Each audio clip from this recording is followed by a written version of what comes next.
all around. It is true, creation's crying out to you with songs of joy and hymns of praise to the one who made all things.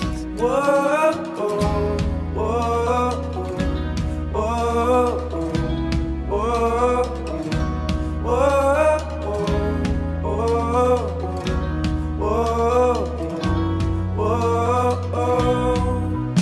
So I turn away now from all worthless things. I will lift up my eyes, and I choose to look on the beautiful King. I will lift up my eyes. I will lift up my eyes. I will lift up my eyes. I will lift up my eyes. I will lift up my eyes.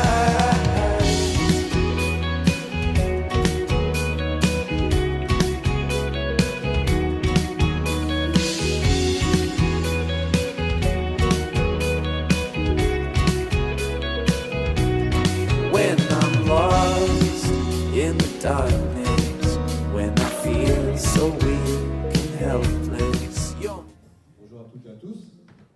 Vous avez tous trouvé une place confortable, en respectant les distances de sécurité. Discutable, c'est bien, en tout cas des masques, etc.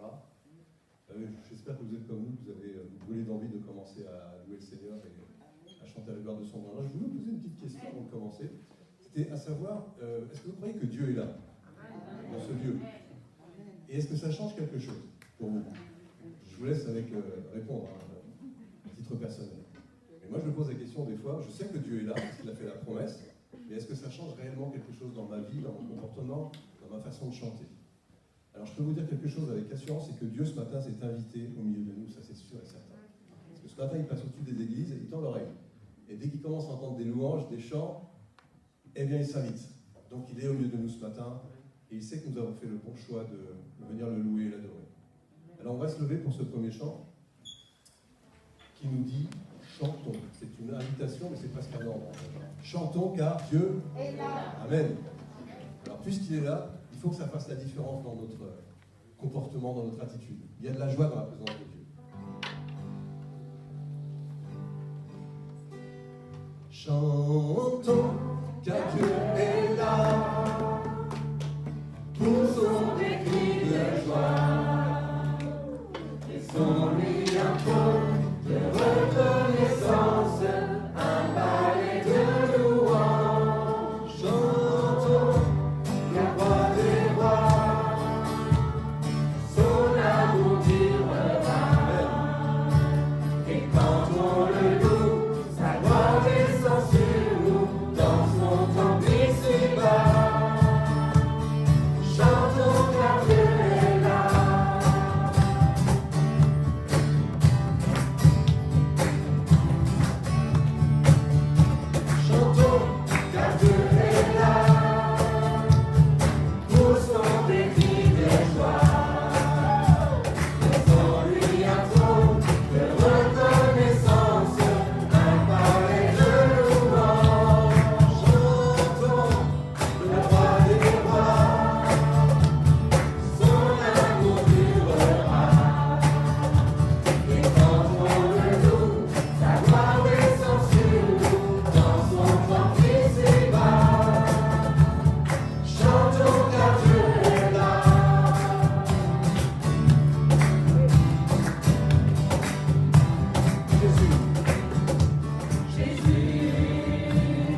bienvenue à notre Seigneur, parce qu'il est réellement mieux de nous.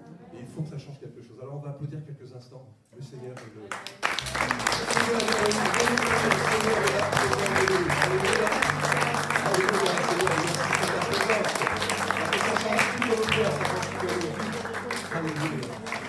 Merci Seigneur. Dieu est présent de nous. C'est vrai qu'il est bon de louer le Seigneur. Qui est d'accord avec ça? Amen. On peut le faire partout. On peut le faire n'importe où. Mais le faire dans le sanctuaire de Dieu, dans sa maison, ça a une autre dimension. Dieu se plaît au milieu des louanges de son peuple. Et voici ce que dit le psaume 150. Louez Dieu dans son sanctuaire. Louez-le dans l'étendue où éclate sa puissance. Donc c'est là où éclate sa puissance. Louez-le pour ses hauts faits. Louez-le pour sa grandeur infinie. Louez-le au son du corps. Louez-le au son du luth et de la cithare. Louez-le avec des danses et au son des tambourins. Louez-le avec la lyre et avec la flûte. Louez-le par les cymbales bien retentissantes. Louez-le par les cymbales résonnantes et avec éclat.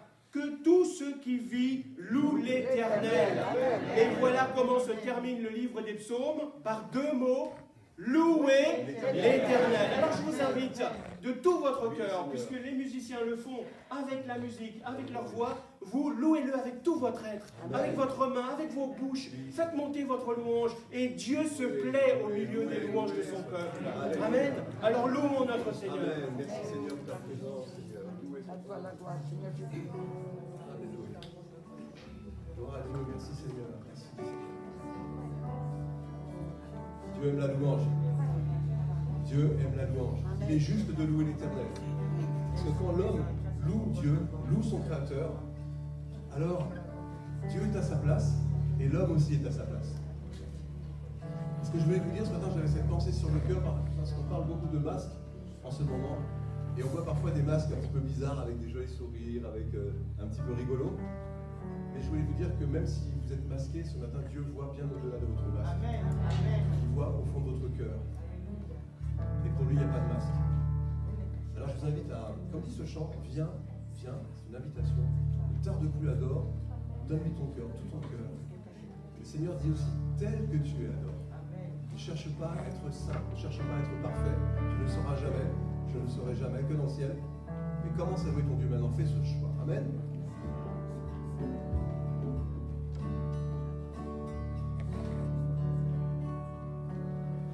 Viens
tu es.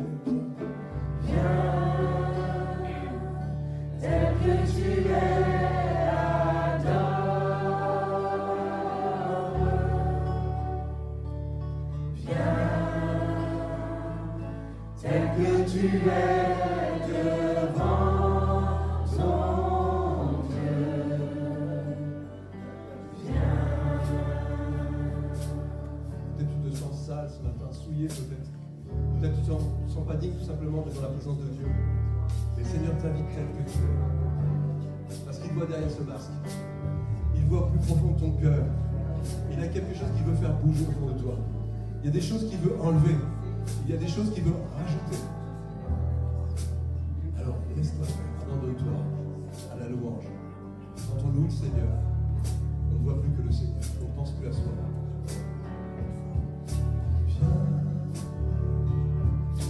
Ne tarde plus, adore.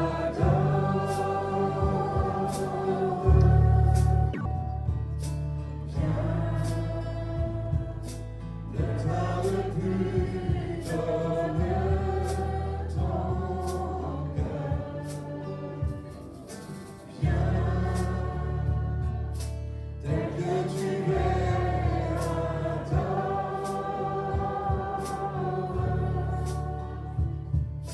Viens, tel que tu es devant ton Dieu. Viens.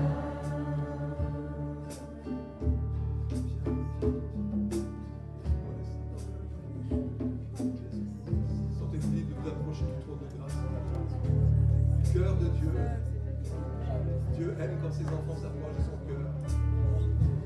Alléluia, tel que tu es. Comme tu es, dans l'état où tu es. Même si tu es en guenille ce matin. Même si tes vêtements sont souillés, tachés. Tu peux venir à lui. Il veut te revêtir de beaux habits tout neufs, tout propre. Alléluia. Et mettre une bague à ton doigt. Un anneau d'appartenance. Alléluia.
Attiré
pouvoir de Dieu. Amen. Tu es plus grand que tout, c'est pas le seul.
c'est là que l'Éternel descend et c'est là que l'Éternel répand sa bénédiction.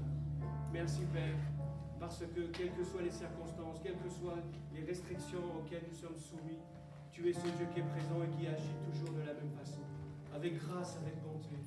Et que Seigneur, ta crainte, la crainte de ton nom s'empare de notre cœur. Amen.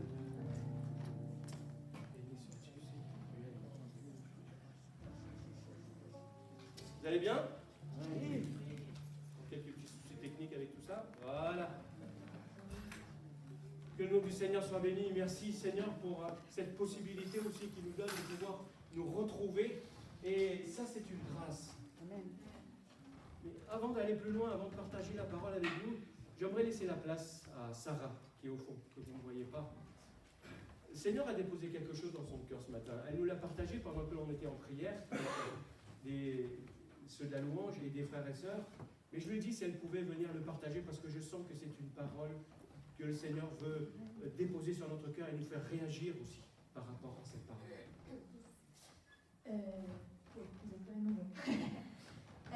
Du coup, pendant qu'on priait ce matin avant le culte, j'ai vraiment eu cette pensée, cette image. Je me voyais avec le masque et c'est vrai que c'est souvent une gêne dès qu'on peut, on a envie de l'enlever, on n'a pas son blanc dans la famille. Et je me disais, j'ai vraiment reçu cette pensée ce matin que Dieu, il ne voulait pas que ça soit un obstacle entre nous et lui, que ça devait pas être un obstacle pour monter notre adoration vers lui. Et c'est comme s'il voulait nous apprendre à respirer d'une nouvelle manière. Alors je ne parle pas physiquement, on va pas se mettre à respirer par les oreilles, je ne sais pas quoi. Mais vraiment spirituellement, Dieu voulait nous donner un souffle nouveau. Voilà. Amen. Seigneur, merci, parce que tu parles tantôt d'une manière, tantôt d'une autre. Et ce matin, tu rappelles encore que tu veux nous donner un souffle nouveau. Amen. C'est vrai, un souffle physique, nous avons besoin, grâce à toutes ces restrictions auxquelles nous sommes soumis, auxquelles nous voulons respecter, mais intérieurement, Seigneur, dans notre âme. Merci, parce que si tu le dis, c'est parce que tu veux le faire. Tu ne te contentes pas simplement de parler, mais tu veux passer à l'action. Alors que ce matin, déjà, il y a un renouveau dans notre vie. Un renouveau. Merci de nous avoir renouvelés à travers la louange. Et renouvelle-nous à travers ta parole aussi. Que cette parole ne reste pas une parole morte, simplement des choses qui sont dites, mais ta parole produit de l'effet toujours quand tu parles. Amen. Et ta parole même nous dit que lorsque tu sèmes, lorsque tu parles, ta parole ne remonte pas à toi sans avoir produit son effet. Alors déjà qu'avant la fin de ce culte, ta parole puisse produire son effet dans notre vie, dans notre âme, et qu'après ce culte aussi, ta parole continue à produire son effet dans notre âme pour la gloire de ton nom, Père. Merci pour cette promesse, merci pour cette parole, et que ton nom vraiment soit puissamment à l'action dans notre vie. Amen. Amen. Content encore de vous revoir, et je m'aperçois que l'on peut encore accueillir du monde, c'est bien. Donc nous sommes en rodage dans notre façon de faire, mais Dieu nous accompagne. Dieu nous accompagne et nous allons progresser. Petit à petit, nous progressons. Dieu nous emmène à faire des petits pas, mais des petits pas sûrs. Des petits pas réfléchis, et parce que là où l'on met notre pied, il faut que ça soit sûr. Et le pas suivant, sûr, etc. Voilà comment Dieu nous conduit aussi dans nos rassemblements et avec les protocoles que nous avons mis en place. En tout cas, soyez tous et toutes les bienvenus ce matin. Et puis ceux qui nous écoutent aussi, à travers les médias, je vous salue aussi qu'à travers ce moyen, ce média, la parole de Dieu puisse vous atteindre, toucher votre cœur, et que ça ne reste pas simplement que des ondes que vous entendez, mais que cela devienne quelque chose de vivant dans votre vie et vous pousse à agir, parce que c'est ça la parole de Dieu. Vous le croyez? Amen. Amen. Alors, quels sont ceux qui se réjouissent de pouvoir être là pour louer Dieu ensemble? Je pense que j'ai vu plein de mains se lever ce matin. Gloire à Dieu. Je suis content aussi d'être là, de pouvoir louer Dieu avec vous. Qui se réjouit de pouvoir recommencer quelque chose? Ça, je l'avais écrit et c'est bien que Dieu l'ait dit avant. De pouvoir recommencer, avoir un nouveau souffle. Moi, le premier. Ça, je veux.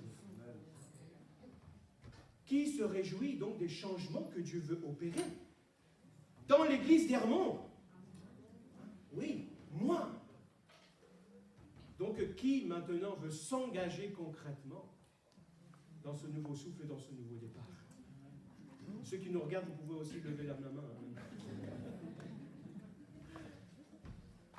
Mais il y a une difficulté quand même. La difficulté, c'est que même lorsque nous voulons du changement, même lorsque nous désirons ardemment le changement, nous avons quand même du mal à changer. Vous n'êtes pas d'accord avec ça? Nous demeurons bien souvent le même. Et nous retombons même dans de vieilles habitudes, dans les mêmes problèmes, dans les mêmes péchés, quoi, en fait. C'est bien ça. Donc, tout le monde veut que ça change. Lorsqu'on parle autour de nous, dans le monde même, tout le monde veut que ça change. Mais lorsqu'on dit qui veut changer, il y a moins de gens. On veut que ça change, mais on a du mal à changer. C'est pourquoi l'être humain, bien souvent, il se fixe des objectifs. Se fixe des objectifs et prend des résolutions dans sa vie. Parce qu'en fait, lorsque tu prends des résolutions, qu'est-ce que ça dit? Ben, ça montre tout simplement que tu as un besoin de changer. Que tu as besoin d'évoluer dans ta vie. La réalité, c'est que tout le monde, c'est pas simplement moi, nous ici, mais tout le monde a besoin de changer. Et lorsque je pense, moi, à ma propre situation, à ma propre vie, ben, je m'aperçois qu'il y a encore pas mal de choses à changer et à faire évoluer. Et lorsque je regarde l'Église, le troupeau que nous formons ici, je m'aperçois qu'il y a encore beaucoup de choses à changer et à faire évoluer. Si vous ne croyez pas, si? Amen. Ben, c'est pour ça que l'on va changer. Mais c'est la même chose pour tout le monde, pour l'Église. Mais je suis sûr que vous avez déjà remarqué que lorsqu'on prend des résolutions, ce n'est pas toujours évident d'aller jusqu'au bout. Nos résolutions ne sont pas toujours efficaces. Pourquoi? Finalement, on a l'impression que l'on fixe des objectifs ou l'on prend des résolutions simplement pour ne pas les tenir. C'est pour se rassurer de quelque chose. Qui a déjà fixé l'objectif de lire sa Bible en 1 an? Et qui a tenu, et a été jusqu'au bout? En 3 mois. Gloire à Dieu. Généralement, lorsqu'on se fixe ce type d'objectif et qu'on n'y arrive pas, on se dit, bon, ben, la prochaine fois, j'essaierai de lire le Nouveau Testament en 1 an. Et puis, si jamais ça ne fonctionne pas, je suis sûr qu'il y en a certains, peut-être pas ici, mais qui se disent, moi, je me fixe l'objectif de retrouver ma Bible. Je ne sais pas où je l'ai mis.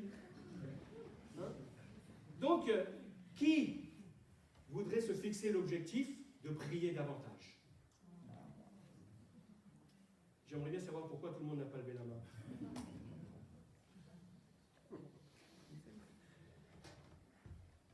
Un objectif, se fixer des objectifs, démontrer bien que l'on a le désir de changer, que l'on veut changer. Tous, tous.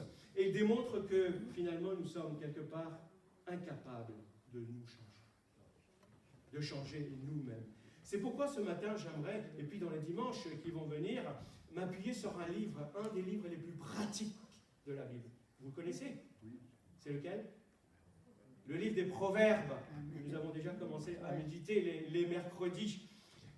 Pourquoi le livre des Proverbes? Vous allez me dire parce qu'il est assez pratique. Le livre des Proverbes fait partie des livres que l'on appelle les livres de sagesse, ou les livres poétiques de la Bible. Il y en a 5. Il y a Job, les psaumes, les proverbes, après, l'Ecclésiaste et Cantique des Cantiques. Le livre des proverbes nous apprend comment souffrir. Le livre des psaumes nous apprend comment prier. L'Ecclésiaste nous apprend comment apprécier la vie qui est autour de nous. Le Cantique des Cantiques nous apprend comment aimer. Et le livre des proverbes nous apprend comment agir et prendre des bonnes décisions. Donc, je vous invite à lire non seulement chez vous, mais on va commencer la lecture au premier chapitre du livre des Proverbes. Donc, le titre de mon message ce matin, c'est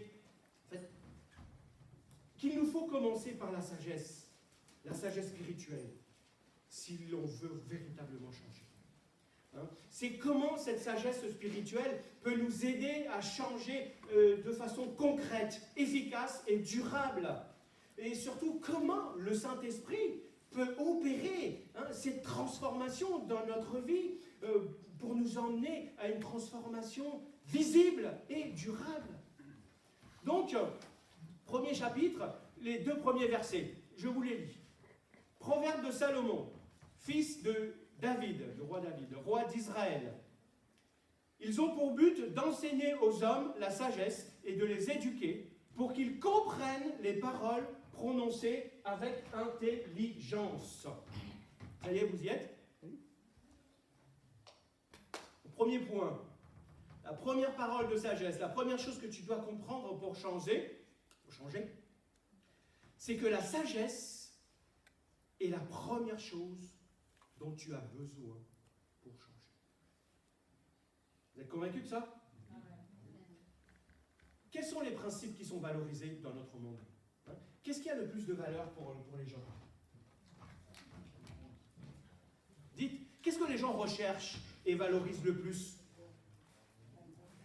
L'argent, le pouvoir, la célébrité, la gloire, le bien-être personnel, et son aspect physique aussi, non? Avec toutes les salles de remise en forme, etc., que l'on voit. On le voit à travers les médias, on le voit à travers les téléréalités, à travers tout cela, les valeurs que le monde recherche et ce qu'il valorise. Simplement, lorsque tu demandais à un enfant, il y a de ça quelques années en arrière, qu'est-ce que tu veux faire plus tard? Qu'est-ce qu'il te répondait? Comme papa. Moi, je vais être médecin, moi, je vais être pompier, moi, je vais être infirmier, moi, je vais être instituteur, etc., etc. Aujourd'hui, si tu fais la même chose, qu'est-ce qu'ils te répondent? Moi, je vais être youtubeur, je vais être un influenceur, je vais être un gamer. Voilà ce qui est valorisé aujourd'hui. Dans la Bible, à l'époque biblique, à l'époque du Proche-Orient ancien, la valeur la plus importante et ce que tout le monde recherchait, c'était la sagesse. Et beaucoup de penseurs, même aujourd'hui, de notre monde, déclarent qu'un des problèmes de notre société, de notre monde aujourd'hui, c'est qu'elle a rejeté la sagesse des anciens. Complètement. Et on se pose même la question, mais des philosophes non croyants, non chrétiens, se posent la question pour savoir si notre monde moderne ou même post-moderne peut égaler par rapport à ce qu'il nous apporte la sagesse des anciens, la sagesse que ces anciens nous ont apportée. Donc la sagesse des Hébreux, du peuple de Dieu, elle est fondée sur quoi? Elle est fondée sur la croyance en un Dieu unique. Ce Dieu qui a établi une fois pour toutes les choses. Cette sagesse consiste en fait à non pas savoir si Dieu existe ou pas, mais à rechercher ce que Dieu dit dans la vie pratique. Cette sagesse, elle est orientée dans ce qui est pratique. Mais aujourd'hui, la sagesse grecque, l'autre côté de la sagesse, qui est notre sagesse, la sagesse de ce monde d'aujourd'hui, c'est une sagesse spéculative. Elle s'intéresse à l'origine des choses et pour trouver son explication personnelle, elle ne se soucie pas du tout de la vie pratique et de la vie concrète. Et à l'époque où la sagesse était une valeur, celui qui était au summum de cette sagesse, vous savez qui c'était? C'était le roi Salomon. Et la Bible dit qu'un jour, Dieu est apparu à Salomon et il lui a dit, bon, demande-moi ce que tu veux et je te le donnerai. Quelqu'un va peut-être lui dire, moi je veux de la richesse, je veux de la gloire, je veux de la puissance, je veux que tu écrases tous mes ennemis, etc. Non, Salomon a demandé à Dieu de la sagesse dans son cœur. Pourquoi? La sagesse pour guider, pour gouverner et pour diriger son peuple. En fait, Salomon demandait à Dieu de lui donner cette sagesse pour qu'il puisse faire la différence entre le bien et le mal. Vous trouvez ça dans 1 Roi, chapitre 3, chapitre 5. Il est même dit que donc Dieu lui a accordé cette sagesse. Dieu lui a donné plus que cela, mais Dieu lui a accordé cette sagesse. Et Salomon était l'homme le plus sage de tous les temps. Il n'y a eu personne ni comme lui avant lui, ni personne comme lui après lui. Tous ceux de son temps venaient le voir. Et Salomon a touché à tout. Des fourmis, aux plantes, à la nature, aux astres. Il a étudié tout. Et Salomon, donc, était cet homme sage et il a écrit un livre qu'on appelle le livre des Proverbes. Donc, si Salomon était présent aujourd'hui, il aurait des millions de followers. C'est comme ça qu'on le dit. Il aurait eu des likes, je ne sais plus combien de cas, de millions, de milliards de likes. Il serait le plus grand influenceur de ce monde, Salomon, aujourd'hui.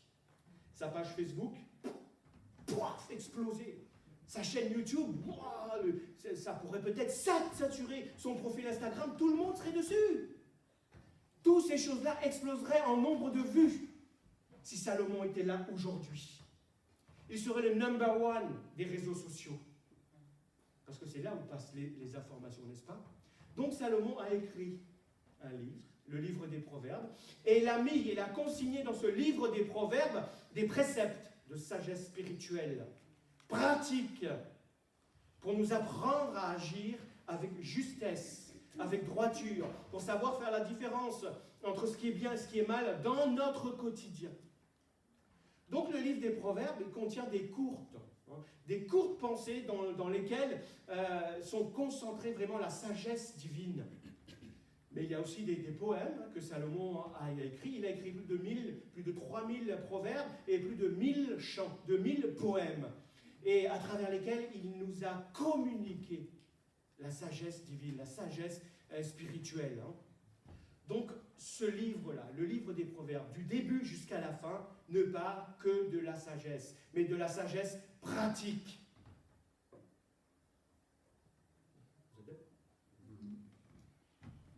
Est-ce que vous connaissez la différence entre justement la sagesse et le savoir?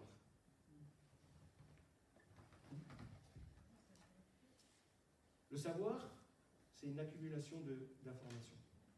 Mais il y a une sacrée différence entre les deux, entre le savoir et la sagesse. C'est la même différence qu'il y a entre un dictionnaire dans lequel c'est bourré de définitions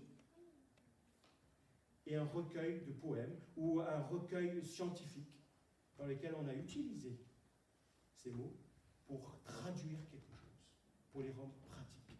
Un exemple concret. Vous savez ce que c'est le mercurochrome? C'est quoi?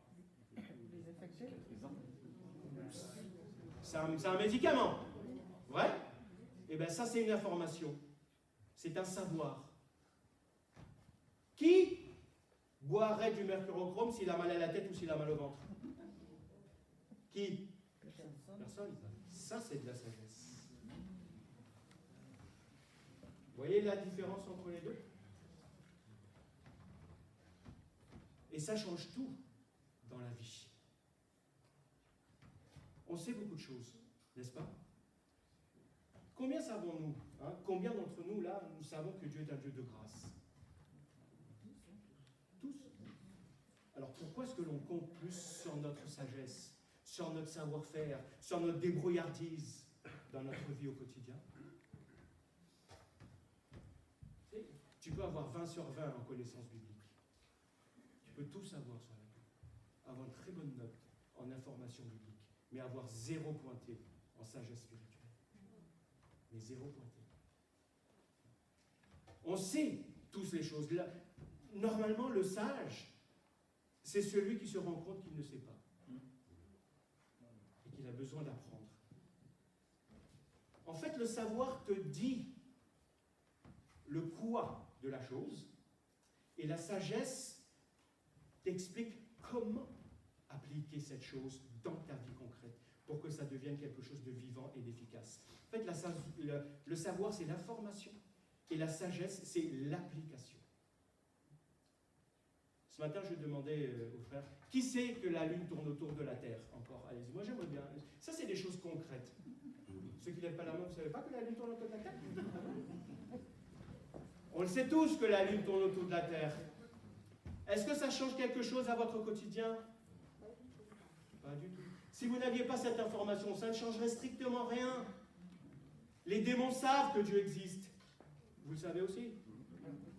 Pour eux, ça ne change pas grand-chose.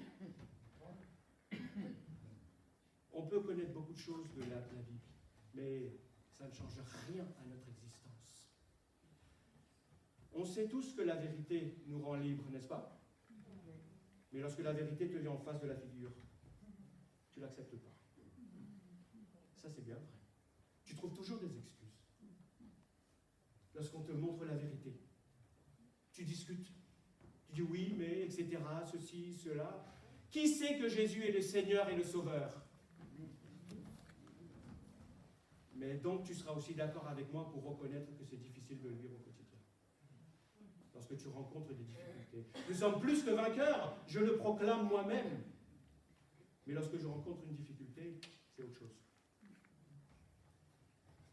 Le savoir, c'est donc une chose. Mais le savoir sans la sagesse, zéro point. Ça ne vaut rien. Tu peux connaître ta Bible par cœur.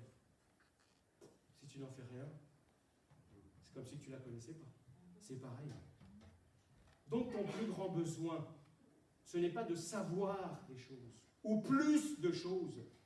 Ce n'est pas ça qui va changer ta vie. C'est de mettre en pratique ce que tu sais déjà. Ça peut changer ta vie. Ça va t'emmener à une transformation de ta vie. Et c'est ça, le livre des Proverbes. C'est ce que nous enseigne le livre des Proverbes, premièrement. Deuxièmement, Salomon dit que c'est important de recevoir la sagesse. Pourquoi? À partir du verset 3, je vais le lire. Il va dire que ceux qui reçoivent la sagesse reçoivent une éducation réfléchie, en vue d'être justes, de vivre selon le droit et dans la droiture. Ces proverbes donneront aux gens sans expérience le bon sens et aux jeunes de la connaissance et du jugement. Les jeunes, écoutez, mais la sagesse s'adresse aussi aux plus âgés. Tout le monde. Que le sage écoute et il enrichira son savoir. Ça, c'est l'un de mes versets préférés. Que le sage écoute et il enrichira son savoir. Et l'homme avisé acquérera l'art de bien se conduire.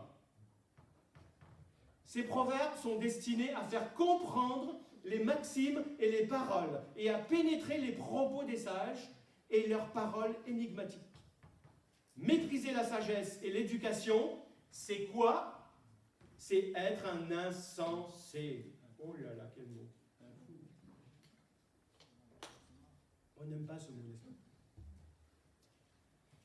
Deuxième point, deuxième parole de sagesse à retenir, c'est que la sagesse donne du sens à ta vie. Là où il n'y a pas de sens dans ta vie. La sagesse t'invite, ou plutôt t'évite, à tourner en rond. Et la sagesse va te guider sur le chemin que tu dois suivre. Dans le livre des Proverbes, il y a plusieurs catégories de personnes. Il y a deux grosses catégories, plus une qui se trouve au milieu. Il y a d'abord donc les insensés. Qui sont ces insensés? Eh bien, ce sont ceux qui ne tiennent pas compte du sens que Dieu veut donner à leur vie. Ils font le choix de faire ce qui est mal. L'insensé, c'est qui? Eh bien, c'est celui dont la vie n'a aucun sens. Il tourne en rond, il fait ce qu'il a envie. En fait, pourquoi? Parce qu'il n'avance pas dans la bonne direction, tout simplement. Parce que pour aller dans la bonne direction, qu'est-ce qu'il te faut? Avoir une bonne destination. Eh oui.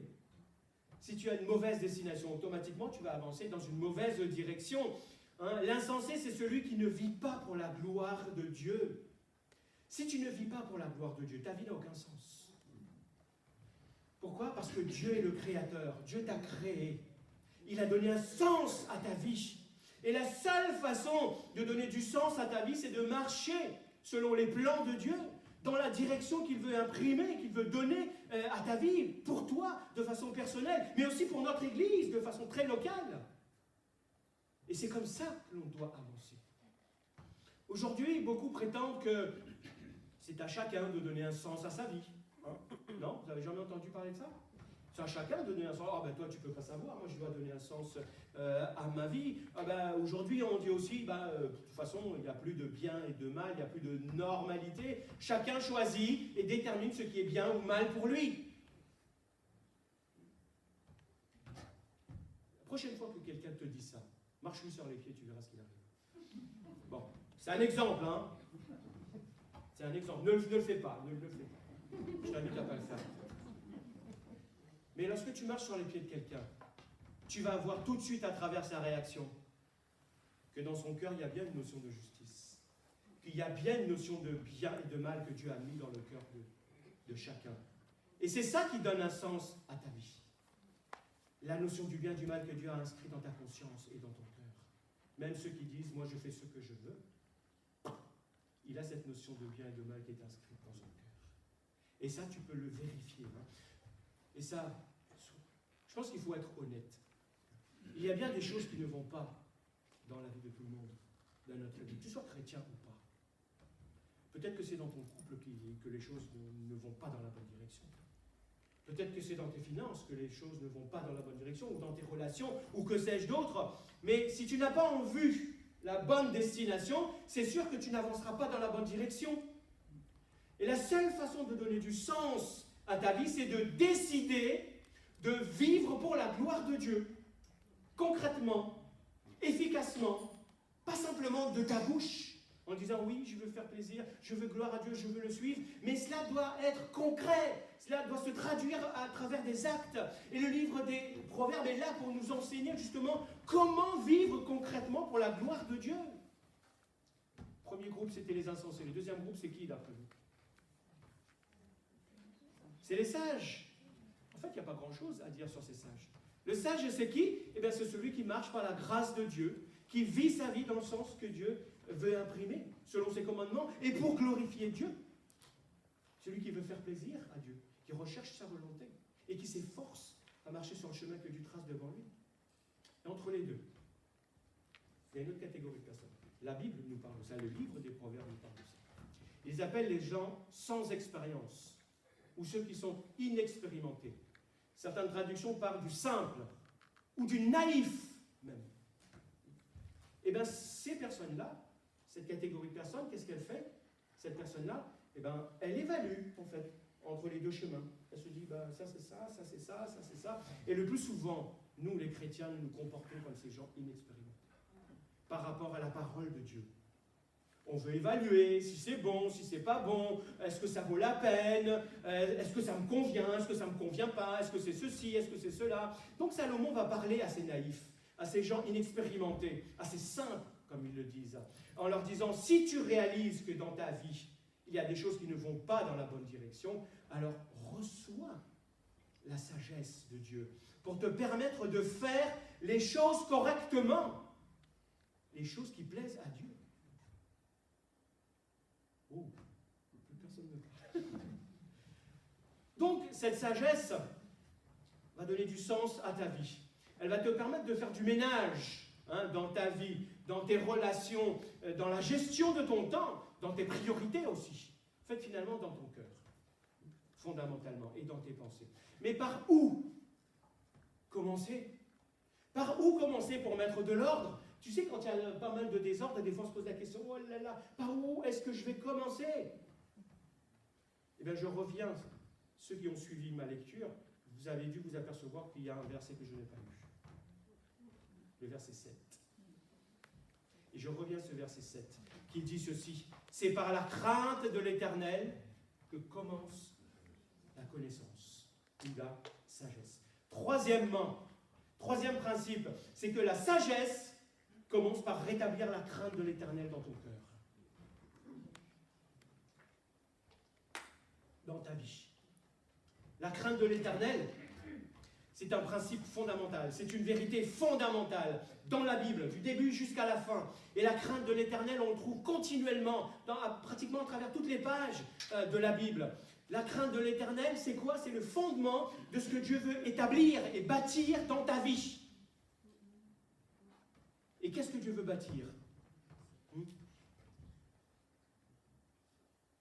Eh bien, c'est ce fondement qui va te permettre justement de faire du ménage, qui va donner un sens à ta vie, qui va permettre que ta vie glorifie Dieu dans ce que tu fais. C'est la crainte de l'Éternel.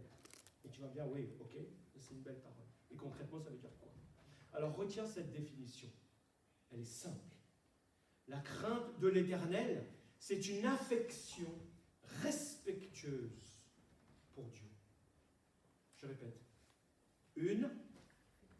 Dites-le avec moi.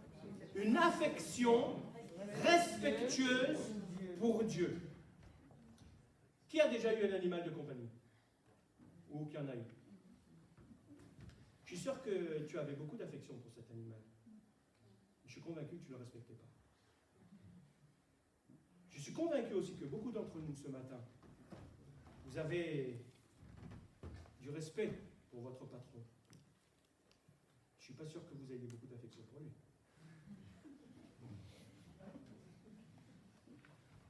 Ce sont deux choses différentes.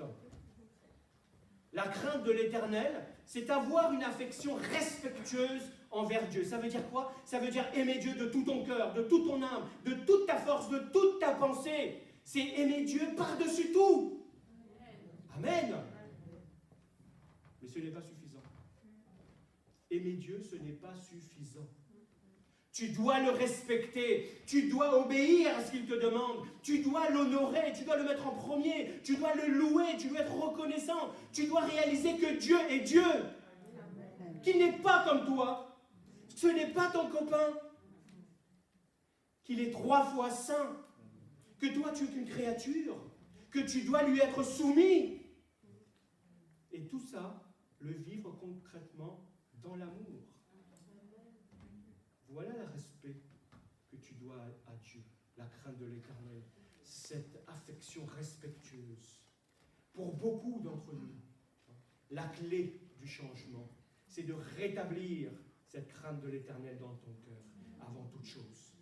Le chrétien n'a pas besoin de connaître beaucoup de choses. Le chrétien, celui qui n'a pas la crainte de l'Éternel dans son cœur, eh ben, il est sur un chemin dangereux, très dangereux. Parce que Dieu, tu ne peux pas le domestiquer, tu ne peux pas en faire ton ami, ton copain comme tu as envie. Lorsque tu viens à l'église, que tu pries, tu dis Alléluia, Amen, et une fois que c'est fini, tu repars, tu fais ce que tu as envie de faire. C'est dangereux, mon ami, c'est de la folie. Tu peux même chez toi faire des petites choses pour dire que tu fais plaisir à Dieu, mais le reste de ton temps, tu fais ce que tu as envie. Ça aussi, c'est dangereux. Je ne l'ai pas dit tout à l'heure, mais la crainte de l'Éternel, il y a une notion de peur. Oui, la peur se trouve, ce n'est pas que ça, mais la peur fait partie de la crainte de Dieu. Qui connaît les chroniques de Narnia? Qui l'a vu? Alors, beaucoup. Je vous invite à le regarder si vous ne l'avez pas vu. C'était écrit par C.S. Lewis, un philosophe théologien, donc chrétien. Et Narnia, c'est quoi? C'est une métaphore du royaume de Dieu. Et dedans, il y a un lion qui s'appelle Aslan. Et à un moment donné de l'histoire, donc il y a des humains qui viennent dans ce monde et puis qui discutent avec une famille castor.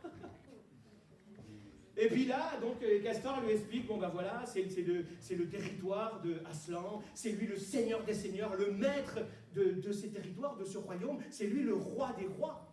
Et puis il demande, oui, mais c'est qui Aslan? Il dit, c'est un lion.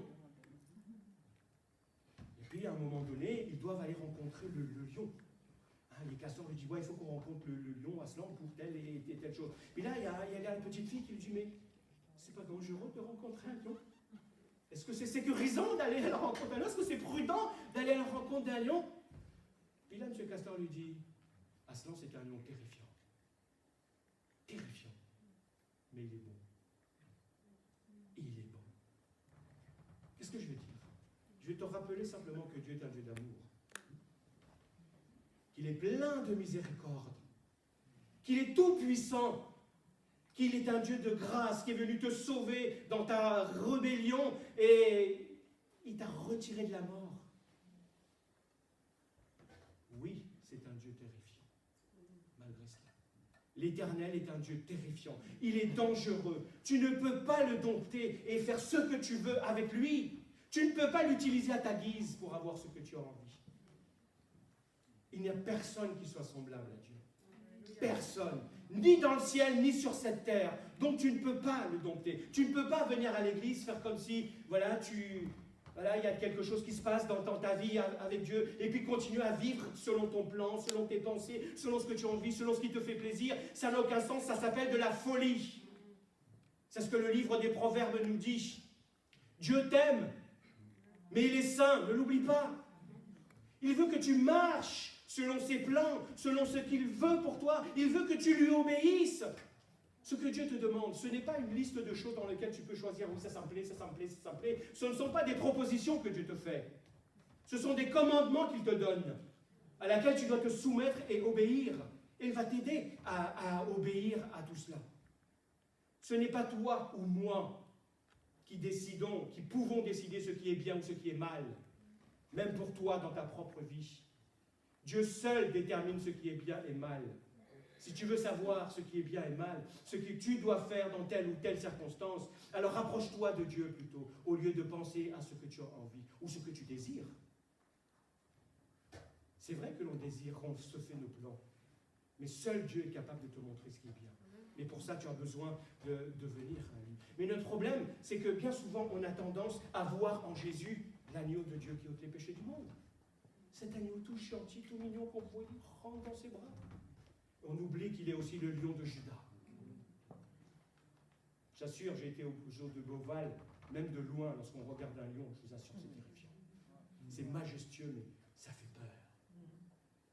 D'ailleurs, lorsque tu rentres dans la présence de Dieu, si réellement tu rentres dans la présence de Dieu, ce n'est jamais un sentiment de paix et de joie qui va te gagner, premièrement.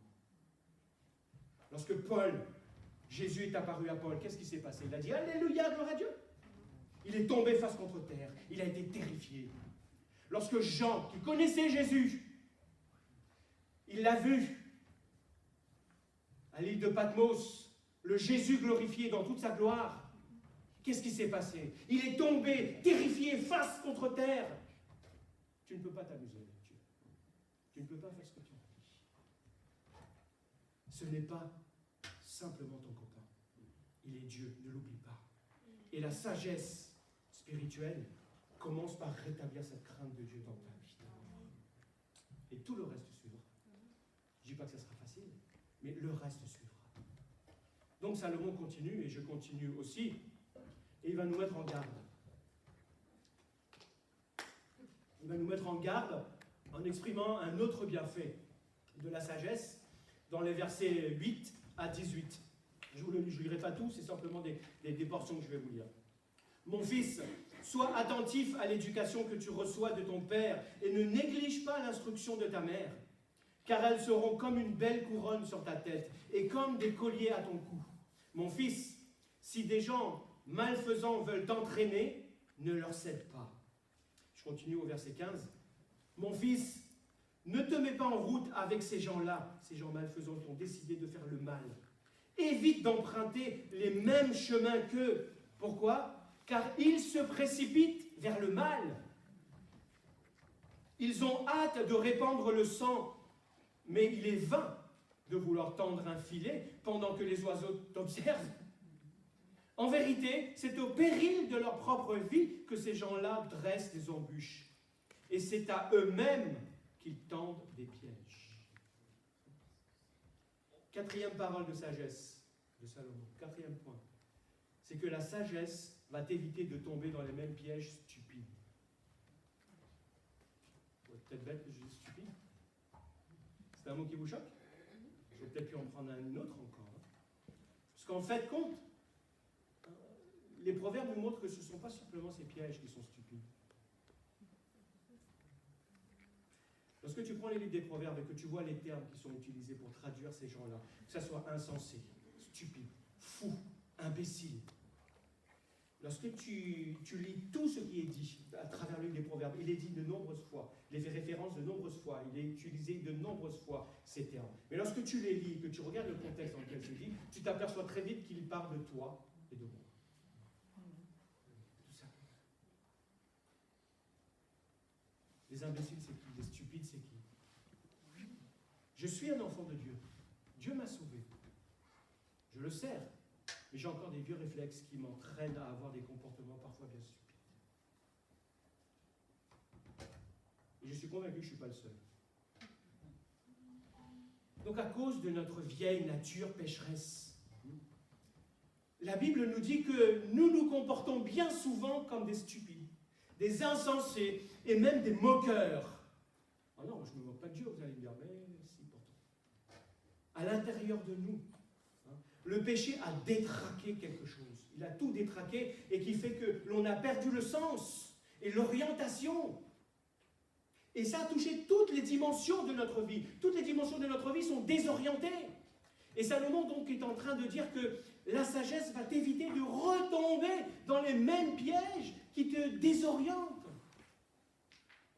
Qui croit que le chemin sur lequel Dieu veut nous faire avancer en tant qu'Église, le diable va semer sur notre route des pièges? Qui le croit?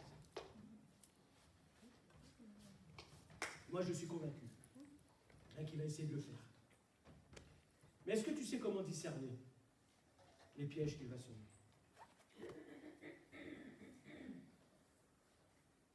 Je vais me dire, trouve dans les proverbes. En fait, c'est pas bien compliqué. Pourquoi? Parce qu'il va utiliser les mêmes choses qu'il a utilisées hier, avant-hier, etc. contre toi. Pourquoi? Ça marche. Parce que ça marche. Pourquoi changer une équipe qui gagne? Pourquoi il va changer de stratégie puisque ça a fonctionné? Salomon nous dit que lorsque tu tends un filet devant les oiseaux, ils ne sont pas aussi stupides pour se faire attraper. Pourtant, nous, oui. On retombe dans les mêmes pièges, bien souvent. Voilà pourquoi Salomon dit que l'on se comporte bien souvent comme des stupides. C'est pourquoi on a besoin de la sagesse de Dieu. Parce qu'on retombe souvent dans les mêmes travers. On retombe souvent dans les mêmes pièges, dans les mêmes critiques, dans les mêmes paroles, dans les mêmes plaintes. Bien souvent. Il n'y a rien de nouveau sous le soleil, n'est-ce pas? Salomon, il a dit aussi ça, dans les Ecclésiastes. Il n'y a rien de nouveau sous le soleil. Donc c'est la sagesse qui va te permettre de voir le filet qui est devant toi. Et il va te permettre d'éviter ce piège. Et il va te permettre d'éviter de tomber dans ce piège. Dans les pièges d'hier. Et les pièges qui vont retomber devant toi aujourd'hui et demain. La sagesse de Salomon, c'est une sagesse très pratique, qui démontre le plus souvent que c'est une petite chose qui entraîne de grosses conséquences.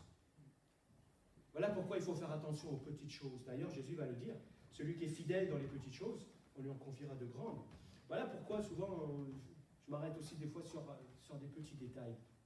Mais attention, c'est différent que de pinailler sur des détails qui t'emmènent à rien, qui te fait perdre du temps. Ça, c'est la sagesse qui va te permettre de faire la différence entre les détails qui comptent et les détails qui te fait perdre du temps.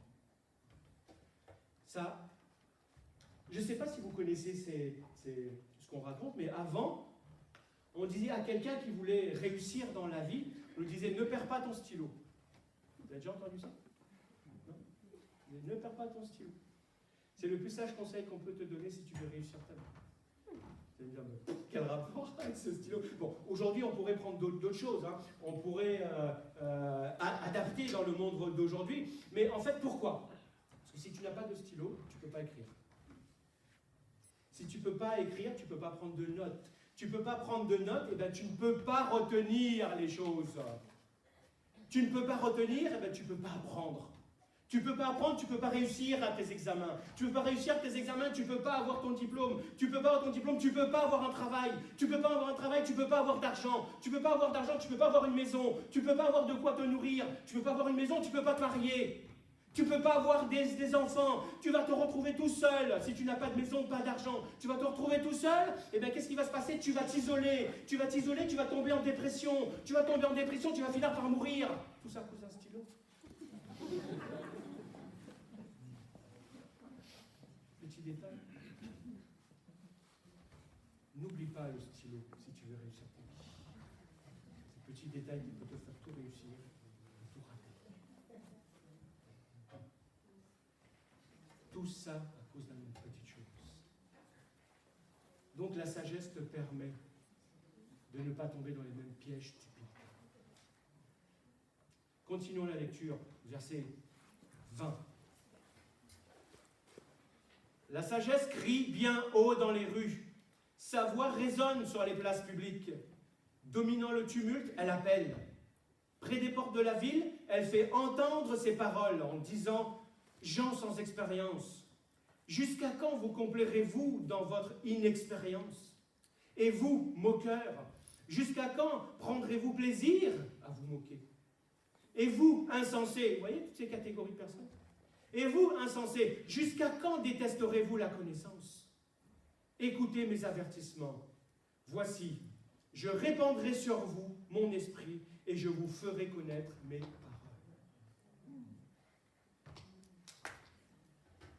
La chose la plus importante dans ce passage et dans tout le livre des Proverbes, je dirais même dans toute la Bible et même dans toute ta vie, dans ta vie chrétienne, c'est quoi?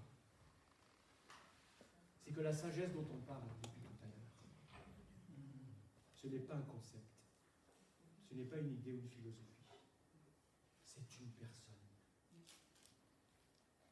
La sagesse, cinquièmement, c'est une personne et c'est Jésus-Christ. On le voit ici, on le voit ailleurs dans le livre des Proverbes, qui va personnifier cette sagesse. En fait, Dieu va inspirer Salomon pour nous préparer à la venue de l'incarnation de la sagesse suprême, qui est Jésus-Christ. La Bible, lisez les évangiles. Il est rapporté très peu de choses de l'enfance de Jésus. On connaît très peu de choses. Mais en tout cas, il y a une chose qui nous est rapportée. Il est dit que Jésus grandissait en quoi? En sagesse. C'est quand même impressionnant, non?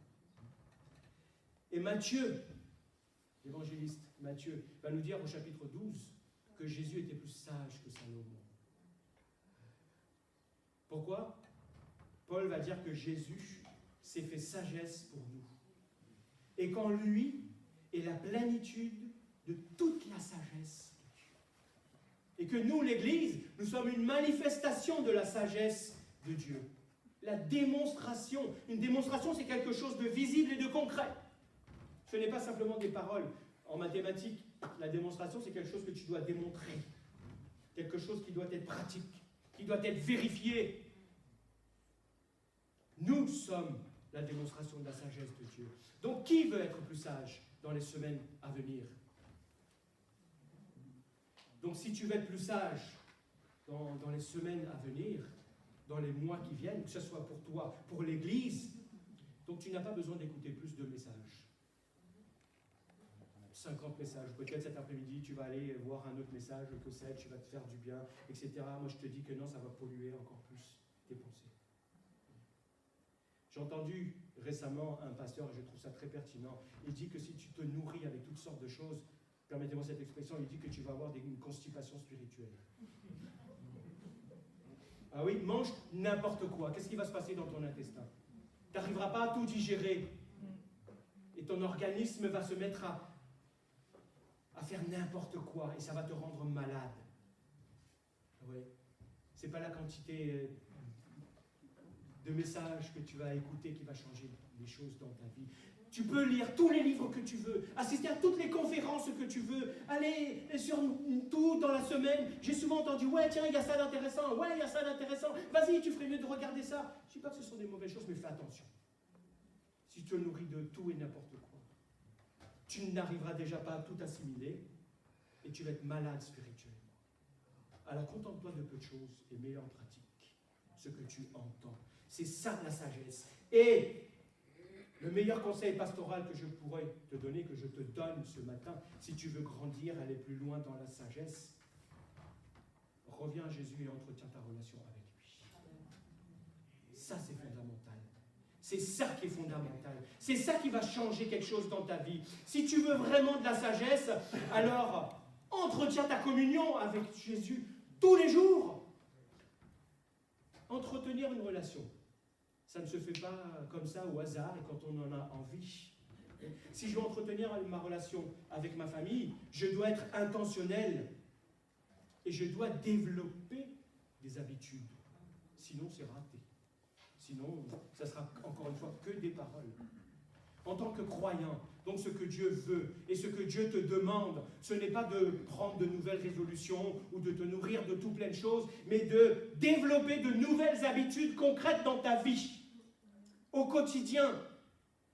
Si tu veux développer une relation avec Jésus, eh bien, tu dois être sérieux, tu dois être persévérant, tu dois être concret et tu dois établir un plan. Tu ne peux pas faire n'importe comment.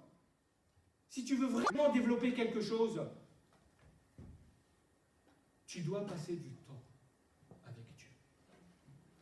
Je pense qu'il y aura de grands changements et je suis convaincu que vous êtes d'accord avec ça, que si tu passes plus de temps dans la parole de Dieu, des changements vont se produire dans ta vie. Hein? Vrai ou faux? On le sait? Oui, mais ça c'est de l'information, c'est du savoir. Maintenant, c'est quoi la pratique? Il faut la pratique pour démontrer que ce que tu crois est vraiment une conviction profonde en toi. Si tu le sais, ou si tu le fais, ce n'est pas par obligation, ce n'est pas parce que le pasteur il l'a dit. Non, c'est justement parce que la crainte de Dieu est au fond de ton cœur. C'est parce que tu aimes Dieu. C'est parce que tu veux être avec lui. Tu as cette affection respectueuse. Tu veux en connaître davantage sur lui. Tu veux être dans sa présence. Tu veux qu'il t'apprenne aussi des choses. Tu veux passer du temps dans sa parole. Tu veux passer du temps avec lui. Parce qu'au fond de ton cœur, il y a quelque chose qui boue et qui te pousse dans cette direction. Je vais certainement me répéter. Si tu veux grandir dans la connaissance de Dieu et de la sagesse, lis ta Bible. Mais pas n'importe comment. Lis ta Bible en te posant de bonnes questions. Pas en inventant les réponses, mais en cherchant dans le contexte de ce que tu lis. Parce que la réponse se trouve la plupart du temps dans le contexte de ce que tu lis. Et n'essaie pas de sortir du contexte, tu vas t'y perdre. Commence d'abord par ça. Dans ce que tu lis. Et c'est là que ça va te parler. Fixe-toi un moment. Et je pense personnellement que le meilleur moment, c'est le matin. Amen. Pourquoi? Parce que tu ne sais pas ce que tu vas vivre dans la journée d'une part, et tu ne sais pas si tu vas pouvoir aller coucher le soir.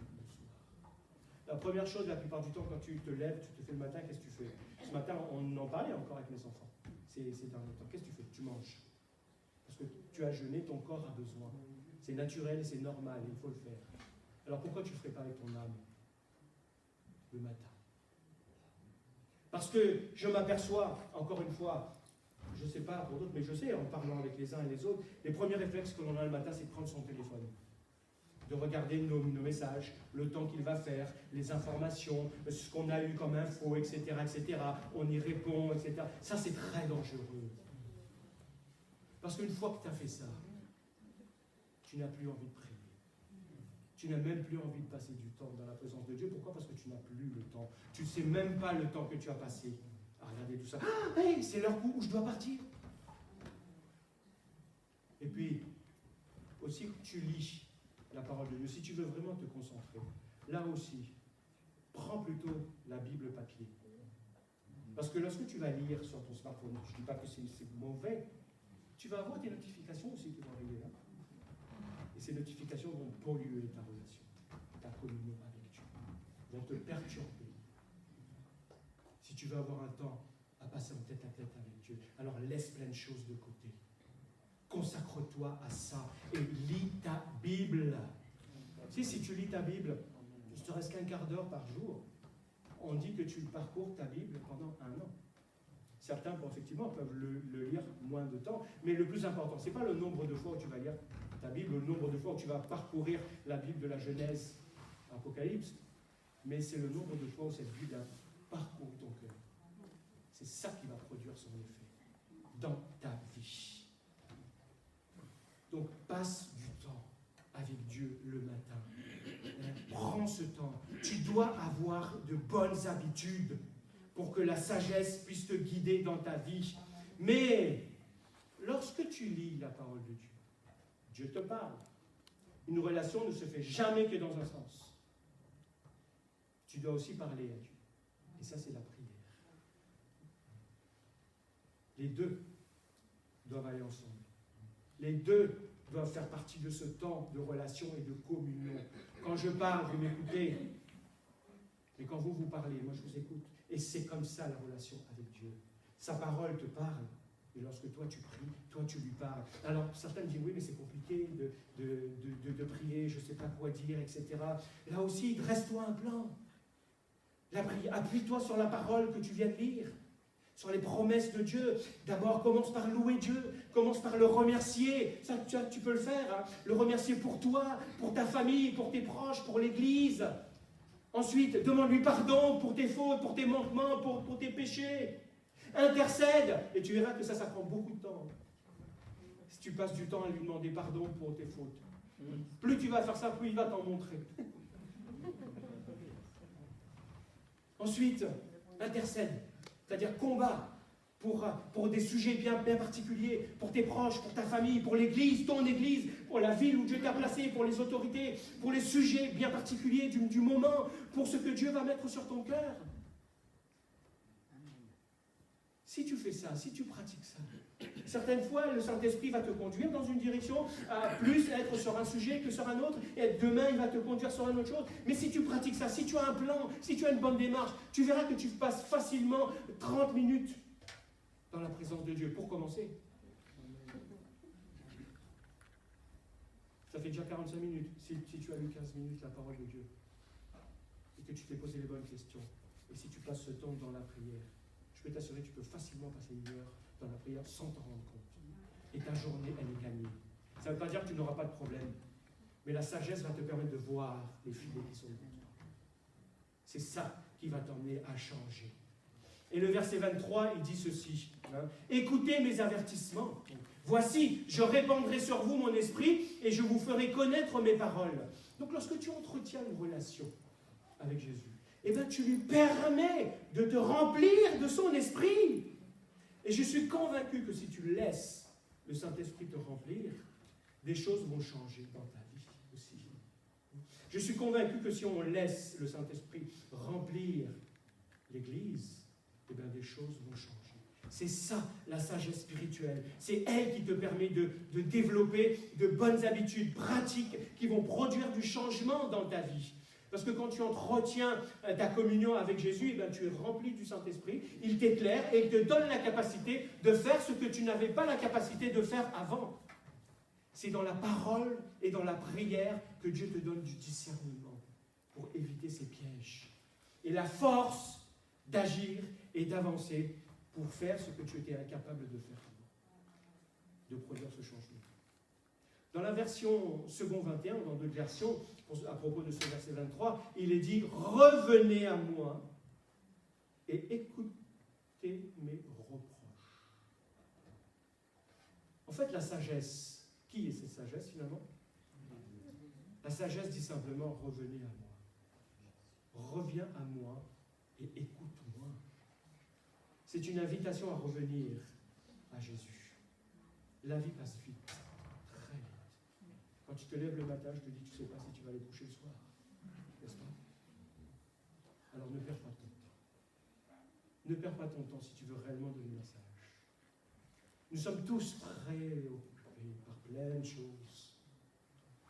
Nous sommes chargés, tous, avec nos propres fardeaux. Tous. Mais le moment le plus propice pour venir à Jésus, c'est maintenant. Revenez à moi. Reviens à moi. Jésus, quand il dit ça, il ne te condamne pas. Il ne te rejette pas. S'il dit reviens à moi, c'est pour produire du meilleur dans ta vie. Donc c'est aujourd'hui. Ce matin, c'est l'occasion de réaliser que tu as besoin de la sagesse de Dieu. Que tu as besoin de plus de Jésus dans ta vie. Que tu as besoin d'entretenir une relation plus profonde avec Jésus. Donc dans son amour, Dieu a envoyé son Fils unique, qui est Jésus. La sagesse créatrice. C'est lui, au commencement, la parole. Dieu dit la parole et la chose s'accomplit. Jean va commencer son évangile. Au commencement était la parole, le logos. Ça doit être au commencement de ta vie, de toute chose. Et ce Jésus qui est venu, alors que moi j'étais, si je reprends le livre des Proverbes, un insensé. Je n'étais pas sur la bonne direction.